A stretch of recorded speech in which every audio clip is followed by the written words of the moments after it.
بن أشكاب قال حدثنا محمد بن الفضيل عن عمارة بن القعقاع عن أبي زرعة عن أبي هريرة رضي الله تعالى عنه قال قال النبي صلى الله تعالى عليه وسلم كلمتان حبيبتان إلى الرحمن خفيفتان على اللسان ثقيلتان في الميزان سبحان الله وبحمده سبحان الله العظيم. ما شاء الله.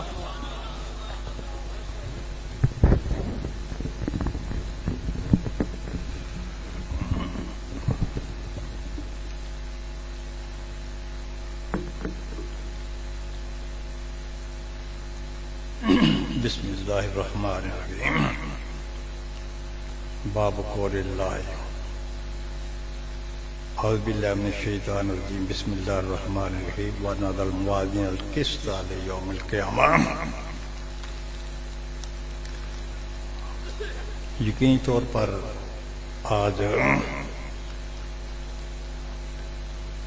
ہم سب کو اور خاص کر اس ادارے سے منسلک علماء کرام اور دیگر عوام کو اس بات کی بڑی خوشی ہوگی کہ اللہ تبارک و تعالیٰ کے فضل و کرم سے ہم نے کتاب اللہ کے بعد جو سب سے عظیم المرتبت کتاب ہے اس کتاب کے تکمیل کے سلسلہ میں آج کی یہ محفل منعقد ہے. پھر اللہ تعالیٰ کے فضل و کرم سے ہم اہل سنت و جماعت ہیں اور ہم اہل سنت و جماعت کا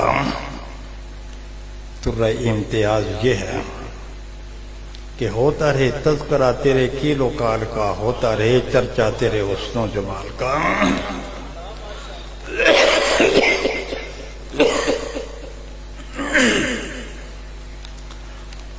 پھر بڑی خوش قسمت ہیں وہ لوگ جو ان احادیث مبارکہ کو پڑھتے ہیں اور پڑھاتے ہیں. میرے آقا انعامدار صلی اللہ تعالی علیہ وسلم نے ایک مرتبہ اپنے دیوانوں اور مستانوں کے سمستانوں کے سامنے فرمایا اللہ مغفر خلفائی، اللہ یہ جو میرے نائبین ہیں ان کی بخشش فرما دیں.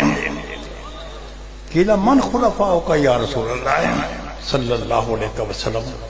یا رسول اللہ آپ کے وہ نائبین وہ کون سے ہیں؟ فرمایا الذین یاتوا من بعدی یربون حدیثی و سنتی و یعلمون الناس. میرے نائبین وہ ہیں جو میرے بعد آئے ہیں لیکن وہ میری احادیث کو روایت کریں گے، میری سنت کو پھیلائیں گے اور ان کی تعلیم لوگوں کو دیں گے. تو کتنی خوش قسمت ہیں یہ علماء کرام جو حدیث پڑھنے پڑھانے والے ہیں. اگر کوئی کسی پیر کا مرید بن جائے نا تو پیر اس کو اپنا نائب بنانے کے لیے کئی مراحلوں سے گزار کر پھر اس کو خلافت دیتا ہے. لیکن جیسے ہی آپ حدیث پاک پڑھنا اور پڑھانا شروع کر دیتے ہیں بغیر کسی سفارش کے آپ میرے آقا انعامدار صلی اللہ تعالی علیہ وسلم کے نائب بن جاتے ہیں. اور پھر میرے آقا انعامدار صلی اللہ تعالی علیہ وسلم نے فرمایا کہ نظر اللہ عمران سمع مقالتی حافظها ووعاها وعدها کما سمعها. وہ لوگ بڑے تر و تازہ ہیں، وہ آدمی بہت ہی تر و تازہ ہے، بہت ہی خوش و خرم ہے کہ جس نے میری بات کو سنا، یاد کیا، یاد کرنے کے بعد پھر آگے لوگوں تک میری بات کو اس نے پہنچایا. تو یہ لوگ بڑے خوش و خرم اور تر و تازہ ہیں.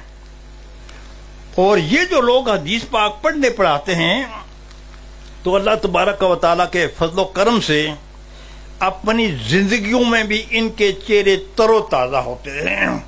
اور جب اس دنیا سے تشریف لے جاتے ہیں تو اس دنیا سے تشریف لے جانے کے بعد بھی ان کے چہرے اسی طریقے سے تر و تازہ ہوتے ہیں.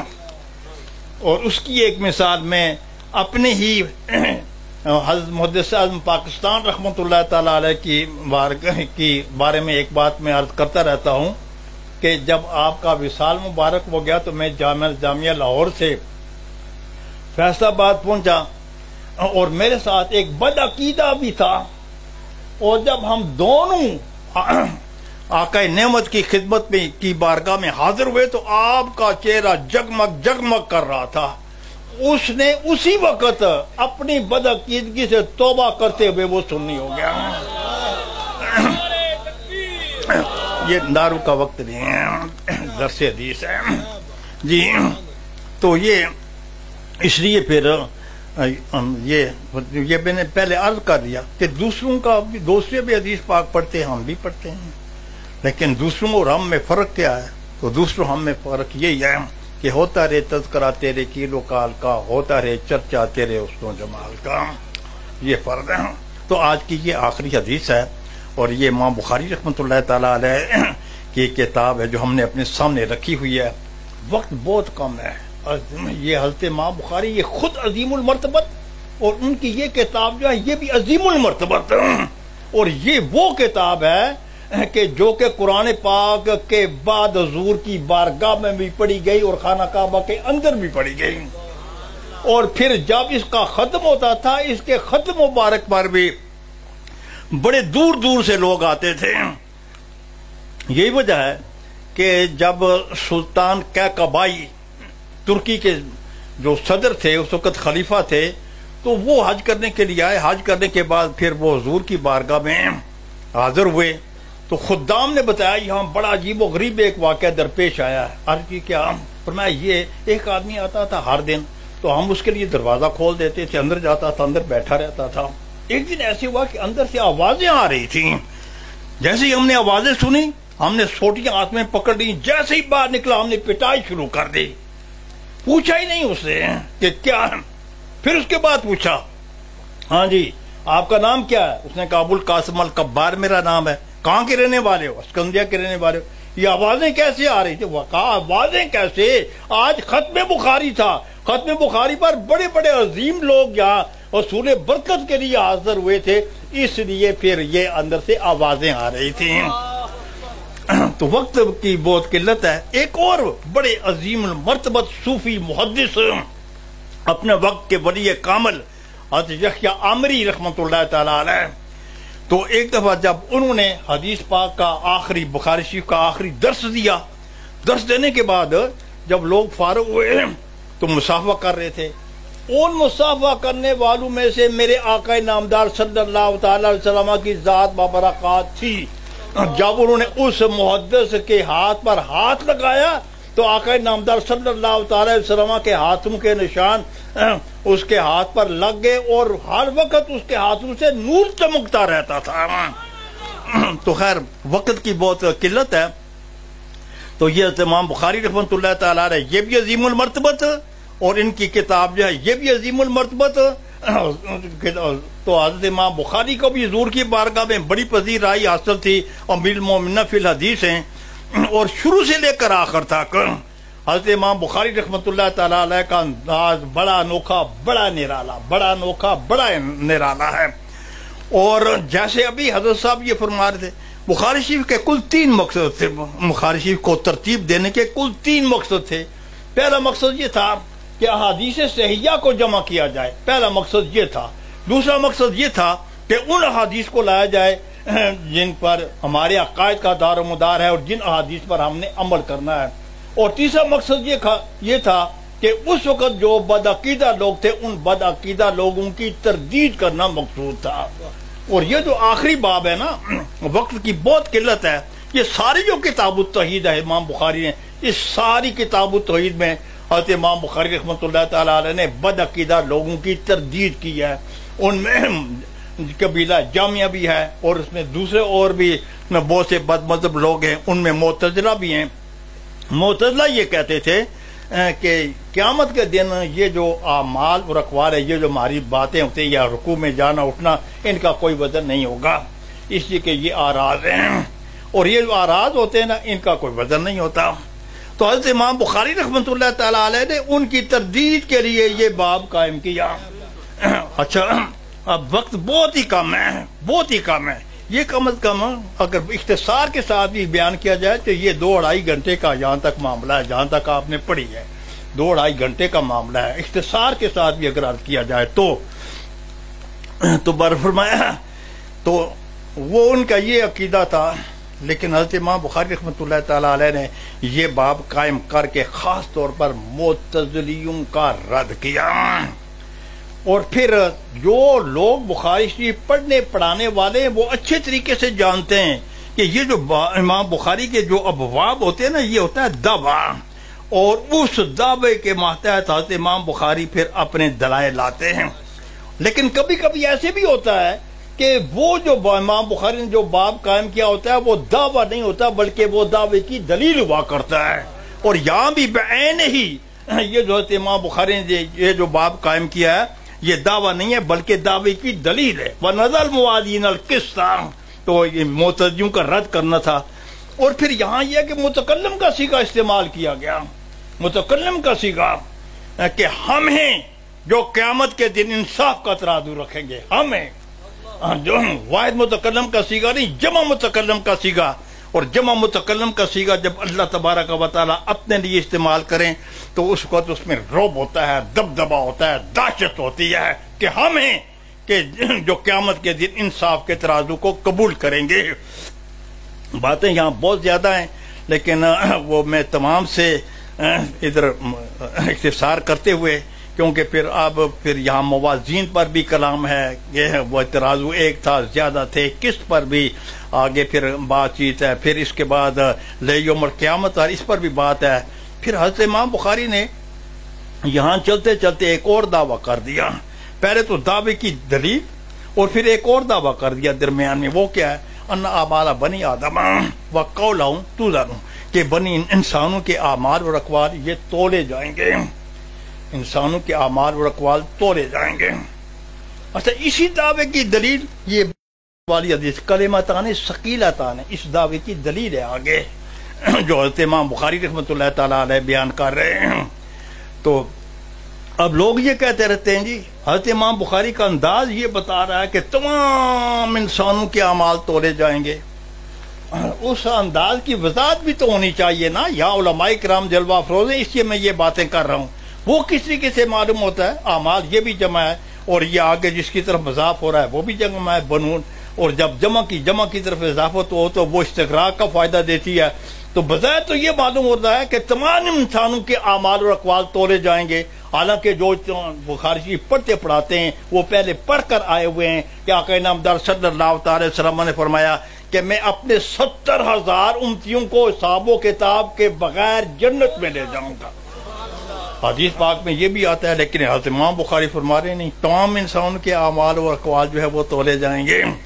اور پھر اسی طریقے سے قرآن پاک میں آتا ہے معتزلیوں کے لیے، قرآن پاک میں آتا ہے فلاں نقیم لہم یوم القیامت وزنا، کہ قیامت کے دن تو ہم کافروں کے لیے ہم ترازو بھی نہیں رکھیں گے. تو اسی معلوم ہوتا ہے کچھ کافر ایسے ہیں جو حساب و کتاب کے بغیر دوزخ میں چلے جائیں گے. تو لیکن حضرت امام بخاری کا انداز یہ بتا رہا ہے کہ سب کے اعمال اور اقوال تولے جائیں گے. تو اس کے دو جواب ہیں. ایک جواب تو یہ ہے کہ ہر جگہ یہ اضافت استغراق کے لیے نہیں ہوتی بلکہ کسی جگہ اضافت یہ ہوتی ہے عید خارجی کی. اور دلیل کیا ہے؟ دلیل وہی حدیث ابھی جو بیان ہوئی ہے، وہ حدیث اس بات پر دلالت کرتی کہ یہاں اضافت یہ استغراق کی نہیں ہے بلکہ یہ عید ذہنی کی ہے، عید خارجی کی ہے. کیا مطلب؟ بعض جو لوگ ہیں ان کے اعمال و اقوال تولے جائیں گے. اختصار کے ساتھ آپ ایسے بھی کہہ سکتے ہیں کہ 3 قسم کے لوگ ہوں گے، جو حساب کتاب کے بغیر جنت میں، جو حساب کتاب کے بغیر دوزخ میں، اور کچھ وہ ہوں گے جو حساب و کتاب کے بغیر جو دوزخ میں جائیں گے یا جنت میں جائیں گے. اور پھر یہاں کے پہلے فرمایا اعمال، اس کے بعد قول ہے. یہاں بھی تو اقوال ہونا چاہیے تھا، یہاں قول کیوں ہے؟ اس لیے کہ بھائی عمل جو کرنے کے ہیں نا، ہاتھوں سے بھی ہم عمل کرتے ہیں، ہاتھوں کے آنکھوں سے بھی ہم عمل کرتے ہیں، پاؤں سے بھی ہم عمل کرتے ہیں، یہ زیادہ ہیں. اسے جمع کر کے لائے. زبان تو ایک ہی ہوتی ہے، اس لیے زبان کو مفرد کر کے لایا گیا یہاں. اور پھر آگے یہ جو زبان کا عمل ہے اسی کے بارے میں یہ بتایا گیا کہ یہ ثقیل ہے. اسی کے بارے میں یہ بتایا گیا کہ یہ ثقیل ہے. تو بہرحال فرمایا کہ مجاہد فرماتے ہیں کہ قسطاس کا معنی عدل ہے. یہ حضرت امام بخاری رحمۃ اللہ تعالیٰ علیہ در حقیقت ہمیں قسط کا معنی بتانا چاہتے ہیں. قسط ایک غریب لفظ تھا، حضرت امام بخاری نے قسطاس جو فصیح لفظ ہے وہ لا کر قسط کا میں معنی بتا دیا.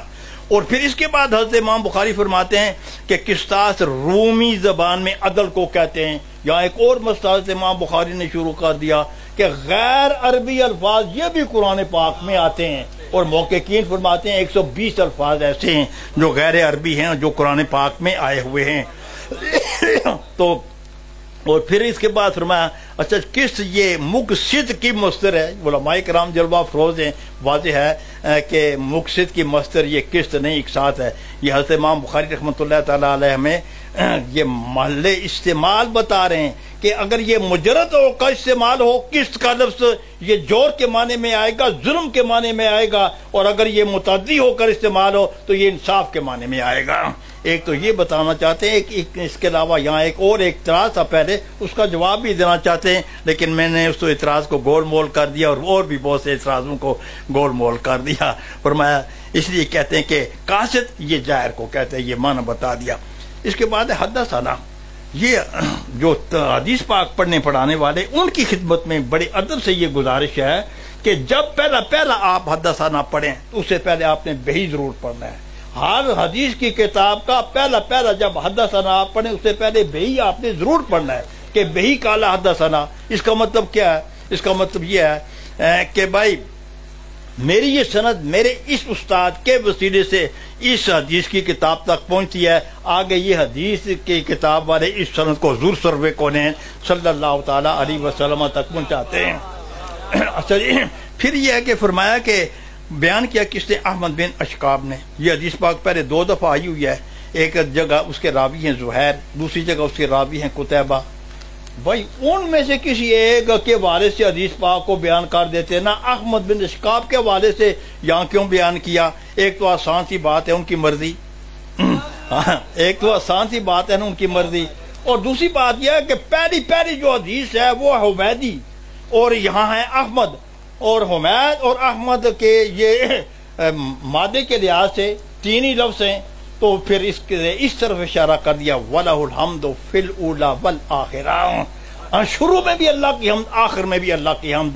اس نقطے کے پیش نظر انہوں نے زہیر والی حدیث پاک کو بھی نہیں بیان کیا، قتیبہ والی حدیث کو بھی بیان نہیں کیا، بہت ہی اختصار کے ساتھ.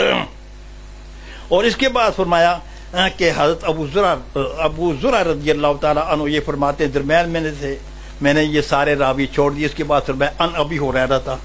اچھا جی، یہ حضرت ابو ہریرہ رضی اللہ تعالیٰ عنہ والی حدیث پاک سب سے آخر میں کیوں لائے؟ کوئی اور لے آتے. اس کا بھی ایک تو یہ ان کی مرضی، فاعل مختار ہیں، مصنف ہیں، ہر آدمی فاعل مختار ہوتا ہے، ان کی مرضی لے آئے. ہاں بھی کوئی نقطہ تو یقیناً ہے. بھائی پہلی جو حدیث ہے وہ سیدنا عمر فاروق رضی اللہ تعالیٰ عنہ کے حوالے سے بیان کی ہے، اور وہ بیان کر کے یہ بتا دیا کہ یہ وہ عظیم ترین شخصیت ہے کہ 25 مربع میل کے پر ان کی حکومت ہے.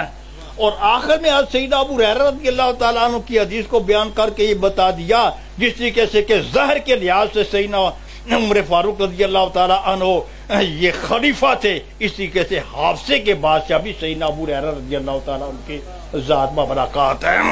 تو پھر فرمایا ابو ہریرہ. اچھا یہ ہے کہ ابو ہریرہ منصرف ہے کہ غیر منصرف، تو یہ تو علماء کرام زیادہ بتا سکتے ہیں، تو میں نے تو اس سلسلے میں اس وقت کوئی بات نہیں کرنی. پڑھتے تو ہم اس کو غیر منصرف ہیں، لیکن غیر منصرف کے یہاں کوئی 2 سبب نہیں پائے جا رہے، یا ایک سبب یہاں نہیں پایا جا رہا جو قائم کام 2 سببوں کے ہو، پھر آخر اس کو ہم غیر منصرف کیوں پڑھتے ہیں؟ تو خیر یہ علماء کرام بات کو میں آپ کو بتاتے رہیں گے. تو فرمایا حضور نے یہ فرمایا کہ کلمتان حبیبتان، کہ 2 کلمے، جہاں کلمے سے مراد ہے کلام ہے، اور حبیبتان یہ حبیبتان کے مطلب ہے کہ پیارے. اچھا یہ ہے کہ یہ جو فعیلاتن کا جو لفظ ہے اگر یہ مؤنث کے لیے استعمال ہو اس وقت اس کا قاعدہ اور ہے، اگر یہ مذکر کے لیے استعمال ہو تو پھر اس کے لیے تو اس وقت اس کا قاعدہ اور ہے. اگر یہ مؤنث کے لیے استعمال ہو تو پھر اس کو آپ فعیلن بھی یہ پہلے کلام کی صفت بناتے ہوئے فعیلہ کے وزن پر کلمہ ہو، پہلے کلمے کی صفت ہو، تو پھر اس کو آپ فعیلن بھی پڑھ سکتے ہیں اگر مفعول کے معنی میں ہو، اور فعیلتن بھی پڑھ سکتے ہیں۔ تو یہاں فعیل کلمتان حبیبانے میں پڑھا جا سکتا تھا، ایسے بھی لایا جا سکتا تھا، لیکن یہ فعیلہ یہاں مفعول کے معنی میں ہے، یہ مذکر مؤنث دونوں کے لیے آتا ہے۔ اچھا جی، اگر مذکر مؤنث دونوں کے لیے آتا ہے پھر حبیبانے بھی ہونا چاہیے تھا، کیونکہ اختصار کا تقاضا تو یہ اسی میں جامعیت ہے۔ اس کا جواب یہ ہے کہ عربی زبان میں ضابطہ کیا ہے، اگر حرف بڑھ جائے تو معنی بھی بڑھ جاتے ہیں، حرف بڑھ جائے تو معنی بھی بڑھ جاتے ہیں، لہذا اس کا مطلب یہ ہے کہ پیارے ہی نہیں بہت ہی پیارے ہیں، ہاں پیارے ہی نہیں ہیں بہت ہی پیارے ہیں۔ اور پھر فرمایا ادھر رحمان، کس کو؟ رحمان کو بہت پیارے ہیں۔ تو وہ کون سے دو کلامے ہیں؟ کلمے سے مراد کلامے جو آخر میں بعد میں جو آئے ہوئے ہیں، تو رحمان کو پیارے ہیں۔ اچھا جی، رحمان کے لفظ کو کیوں ذکر کیا گیا؟ قرآن پاک میں آتا ہے اللہ کو پکارے، رحمان کو پکارے، ایک ہی بات ہے، لیکن خاص کر رحمان کے لفظ کو یہاں اس لیے ذکر کیا گیا کہ یہ مبالغہ کا صیغہ ہے۔ اس کا مطلب یہ ہے کہ اللہ تبارک و تعالیٰ کا دریائے رحمت ہر وقت جوش میں رہتا ہے، یہ اس کے پیارے ہیں، یہ بعد والی کلامیں اس کی پیاری ہیں کہ جس کا دریائے رحمت ہر وقت جوش میں رہتا ہے، تو یہ اس کے پیارے ہیں۔ اچھا جی، جب یہ اس کے پیارے ہوئے ہیں تو پھر پڑھنا بھی تو ان کا دشوار ہوگا۔ فرمایا کوئی پڑھنا دشوار نہیں ہے، قاری صاحبان جانتے ہوئے ہیں یہاں نہ کوئی حروف مستعلیہ میں سے بھی ایک ہے، حروف شدت میں سے بھی ایک ہے، حروف ثقیلہ میں سے کوئی ہے ہی نہیں ہے، تو اس لیے یہ پڑھنے میں بھی آسان ہے، کوئی مشکل نہیں ہے، یہ مسئلہ قاری صاحبان جانتے ہیں۔ تو اچھا جی، تو فرماتے ہیں کہ خفیفتان علی اللسان، زبان پر یہ ہلکے پھلکے، ثقیلتان فی المیزان، میزان میں یہ بہت بھاری ہیں۔ اچھا جی، تو جب یہ ہلکے پھلکے ہوتے ہیں اس سے معلوم ہوا کہ زبان پر پھر ان کا ثواب بھی بہت کم ہوگا۔ تو فرمایا نہیں، یہ میزان میں بڑے ثقیل ہیں، تو یہ ہے اعمال بنی آدم و قول، یہاں قول سے ثابت کیا کہ زبان کا عمل کیا ہے؟ قول، اور یہ قول جو ہے یہ تولا جائے گا، جب یہ قول تولا جائے گا تو باقی جو اعمال ہیں ان کو بھی تولا جائے گا اور ان کا بھی وزن ہوگا۔ تو اسی کے سلسلے امام بخاری رحمۃ اللہ تعالی علیہ یہاں اپنا مدعا ثابت کرتے ہیں۔ اور حدیث پاک میں یہ آتا ہے کہ ایک تو حضرت عبداللہ ابن عباس رضی اللہ تعالی عنہ کا ارشاد ہے، آپ فرماتے ہیں، یہ معتزلیوں کی بات کا جواب دیتے ہوئے میں اس طرف گیا ہی نہیں ہوں کیونکہ میرے پاس اتنا وقت ہی نہیں تھا۔ حضرت عبداللہ ابن عباس رضی اللہ تعالی عنہ فرماتے ہیں، ان اللہ یقلب الاراض اجساما یوم القیامت فیزنها، تو قیامت کے دن اللہ تبارک و تعالی یہ جو اراض ہیں ان کو جسم کے ساتھ بدل دیں گے اور پھر ان کا وزن کیا جائے گا۔ اور یہ علماء کرام جلوہ افروز ہیں، یہ خوب جانتے ہیں کہ جب کوئی صحابی جو ہے نا اس قسم کی بات کرتا ہے وہ اپنے پاس سے نہیں کرتا، وہ تو اس کے پاس آقا نامدار صلی اللہ تعالی وسلم کی کوئی نہ کوئی ارشاد اس کے پیش نظر ہوتا ہے۔ یہی وجہ ہے کہ جابر رضی اللہ تعالی عنہ سے ایک حدیث پاک منقول ہے، آپ فرماتے ہیں قیامت کے دن ترازو رکھا جائے گا، اور پھر ترازو رکھنے کے بعد پھر فتوزن الحسنات والسیئات، حسنات کو بھی تولا جائے گا اور پھر سیئات کو بھی تولا جائے گا۔ فرمایا ومن رجحت حسناتہ علی سیئاتہ مثل حبۃ فدخل الجنۃ، جس کی نیکیوں کا پلڑا ایک رائی کے دانے کے برابر بھی اگر بھاری ہوا تو اس کو جنت میں داخل کر دیا جائے گا۔ ومن رجحت سیئات علی حسناتہ مثل حبۃ فدخل الجنۃ، اور جس کی برائیوں کا پلڑا ایک دانے کے برابر بھی وہ بھاری ہوگا تو اس کو دوزخ میں بھیج دیا جائے گا۔ تو اس حدیث پاک سے یہ معلوم ہوتا ہے کہ اعمال کا وزن ہوگا اور اعمال کا یقینی طور پر وزن ہوگا۔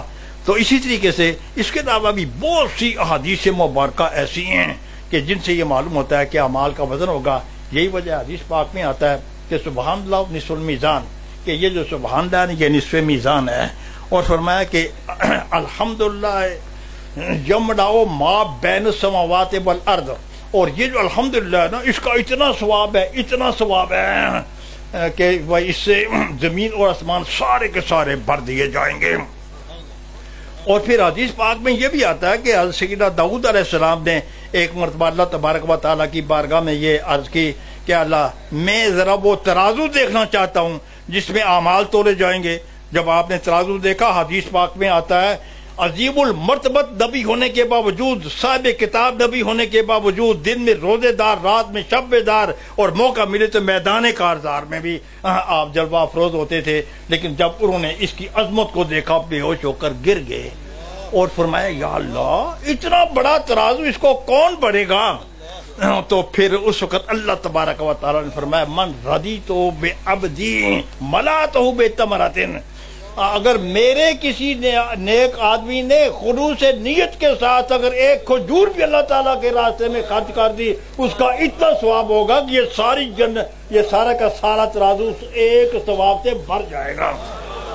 اور اسی طریقے سے حدیث پاک میں آتا ہے آقا نامدار صلی اللہ تعالیٰ علیہ وسلم نے فرمایا کہ سبحان اللہ و بحمدہ، حضور نے فرمایا ان کی کثرت کیا کرو. کیوں؟ اس لیے کہ یہ اللہ تبارک و تعالیٰ کو اتنے پیارے ہیں. اگر ایک طرف کوئی خرچ کرنے والا سونے کا پہاڑ خرچ کرتا ہے یا چاندی کا پہاڑ خرچ کرتا ہے، دوسری طرف کوئی آدمی یہ دو کلمے پڑھ لیتا ہے، ان سونے اور چاندی کے پہاڑوں کا ثواب کم ہوگا اور ان دو کلموں کے پڑھنے کا ثواب بہت ہی زیادہ ہوگا. تو فرمایا کہ یہ ثقیل ہوں گے، کس پہ؟ میزان میں ہوں گے. تو وہ کون سے دو کلمے؟ سبحان اللہ و بحمدہ سبحان اللہ العظیم. تو ابھی حضرت صاحب یہ فرما رہے تھے کہ بھائی سبحان اللہ بھی پڑھا کرے. اچھا، یہ قرآن پاک اور حدیث کا جب ہم مطالعہ کرتے ہیں، قرآن پاک اور حدیث کا مطالعہ کرتے ہوئے ہمیں یہ معلوم ہوتا ہے کہ ہمیشہ سبحان اللہ پہلے، الحمدللہ بعد میں. مثلا یہی ہے سورہ اسراء، تو وہ سبحان اللہ سے شروع ہوتی ہے، اس کی بعد والی جو صورت ہے وہ الحمد سے شروع ہوتی ہے. سارے قرآن پاک کو آپ اٹھا کر دیکھ لیں، احادیث کے ذخیرے کو دیکھ لیں، سبحان اللہ پہلے اور الحمدللہ بعد میں. ایسے کیوں ہے؟ ایسے اس لیے ہے کہ بھائی جب آپ کسی دیوار کو آپ رنگ کرنا چاہیں نا، تو پہلے آپ اس کو کھرچیں گے، کھرچنے کے بعد پھر اس کو آپ رنگ کریں گے. تو سبحان اللہ کہہ کر، کیونکہ ایک تو مشرکین کی تردید کرنی تھی، مشرکین کی تردید کرتے ہوئے تو فرمایا بھئی اللہ پاک ہے اور سبحان اللہ، اور اللہ پاک ہے اپنی حمد کے ساتھ، اور اللہ پاک ہے اور اللہ بہت بڑا ہے. تو مشرکین کی تردید کے لیے فرمایا کہ اللہ پاک ہے، اللہ جوہر نہیں ہے، شریک نہیں ہے، تو اللہ تعالیٰ کا کوئی شریک نہیں ہے. تو مشرکین چونکہ اللہ تعالیٰ کا شریک ٹھہراتے تھے، اس لیے ایک مرتبہ نہیں 2 مرتبہ فرمایا سن لیں اللہ پاک ہے. کون فرما رہا ہے؟ حضور کی ذات فرما رہی ہے. اور پھر فرمایا کہ اللہ پاک ہے، 2 دفعہ فرمایا. اور اس کے ساتھ ساتھ میں یہ بھی عرض کرتا ہوں، چونکہ یہ واز کرنا خطبہ کا کام ہے، کہ اللہ میرے آقا نامدار صلی اللہ تعالی وسلم کو یہ معلوم تھا کہ آخر زمانے میں ایسے لوگ آئیں گے جو اللہ تعالیٰ کی طرف بری باتوں کی نسبت کریں گے. نسبت ہی نہیں کریں گے بلکہ انہوں نے اپنے فتاوے میں یہ لکھا ہوا ہے کہ اللہ نے جھوٹ بولا. ابھی جیسے حضرت صاحب یہ بتا رہے تھے، جو کہتے ہیں اللہ نے جھوٹ بولا، پھر قرآن پاک میں آتا ہے من اصدق من اللہ قیلا من اصدق من اللہ حدیثا. ہاں جی، پھر اس کا کیا مطلب ہوگا اگر اللہ نے جھوٹ بولا، اگر اللہ نے بالفعل جھوٹ بولا؟ آپ کے پاس کیا دلیل ہے کہ قرآن پاک سچا ہے؟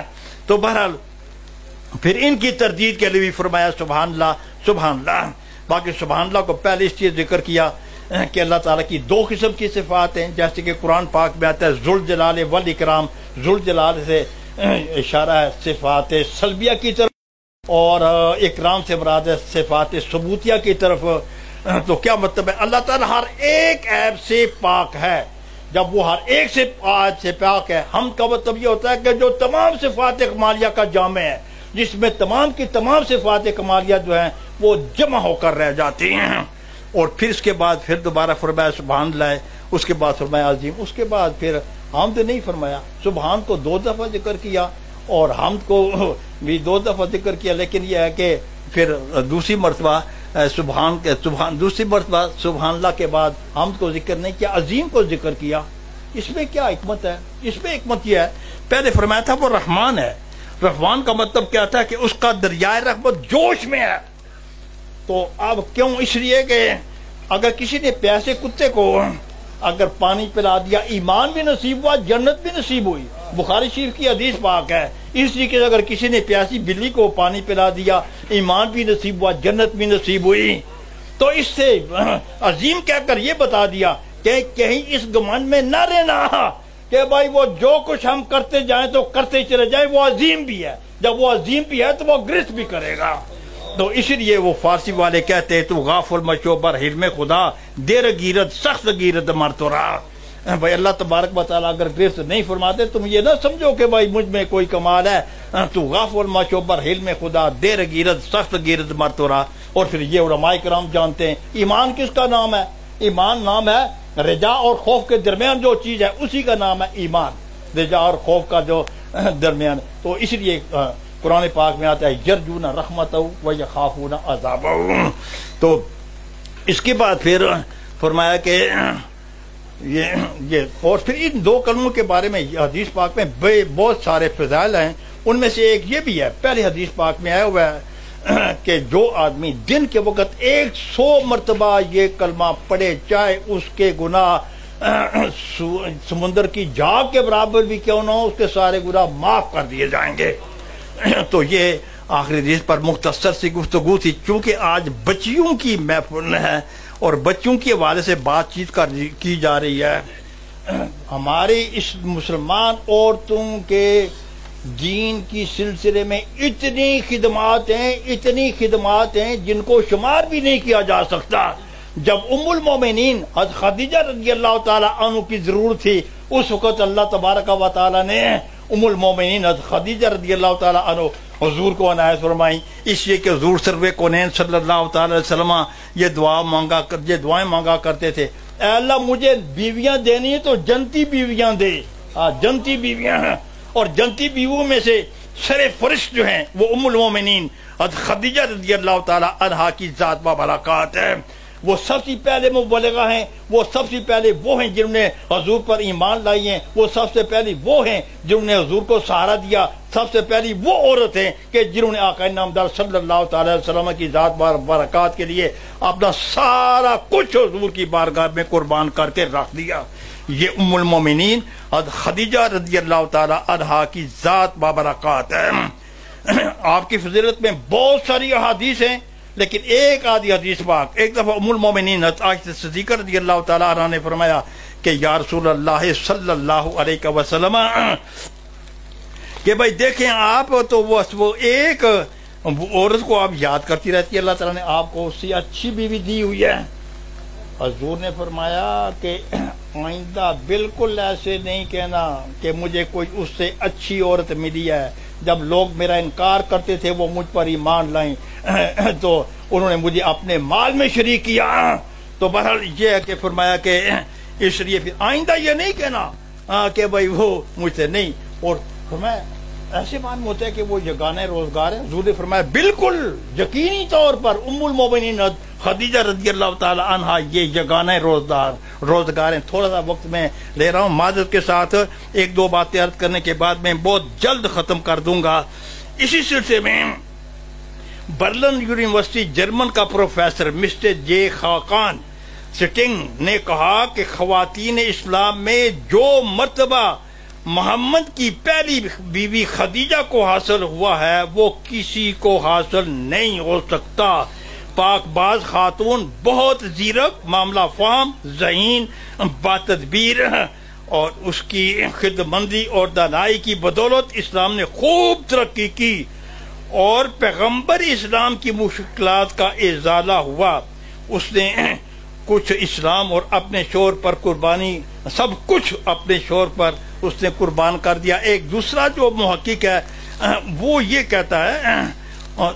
کہتا ہے کہ بھائی آپ میں ایسی 3 صفات ہیں، ایسی 3 صفات کی عورت قیامت تک پیدا ہی نہیں ہو سکتی۔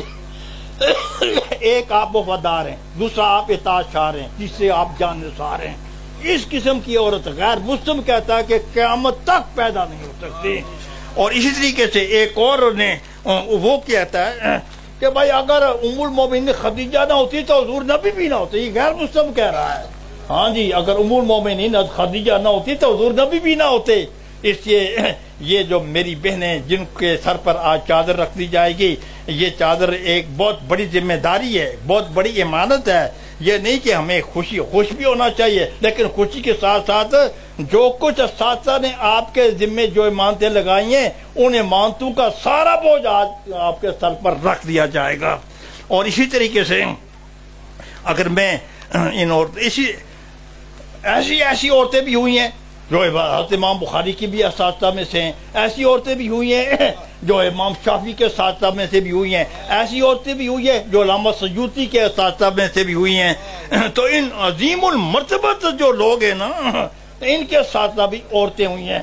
پھر عورتیں خاص کر ام المومنین حضرت خدیجہ رضی اللہ تعالی عنہا، آپ کی تو شان ہی بڑی نرالی ہے۔ آپ اپنے والد کی موجودگی میں فتویٰ دیا کرتی تھی، اس کے بعد سیدنا عمر فاروق کے دور خلافت میں بھی فتویٰ دیا کرتی تھی، سیدنا عثمان غنی رضی اللہ تعالیٰ عنہ کے دور خلافت میں بھی آپ فتویٰ دیا کرتی تھیں۔